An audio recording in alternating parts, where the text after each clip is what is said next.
Мынау өткендегі 2 түп құлпынай жылыжайда өсіп тұрған. Бұған микроэлементтер жетіспей тұр. Оның үстіне жан-жағында адамның бойынан биік қияр өсіп тұр. Күн түсірмейді, былайша айтқанда.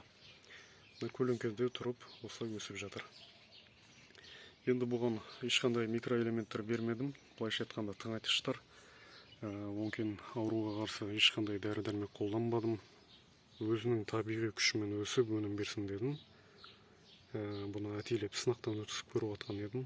Жалпы құлпынай туралы біраз мағлұмат алайын деп. Жақсы болады, аман-есен өсіп жатыр, өнімін беріп жатыр. Енді арнайы табыс көзі ретінде өсіретін болсаңыз, ашық жерде, күн жақсы түсетін жерде құлпынай бизнесменде айналысып, біраз табысқа жетуге болатынына әбден көз жеткіздім. Енді алдағы уақыттарда көреміз, Құдай қаласа.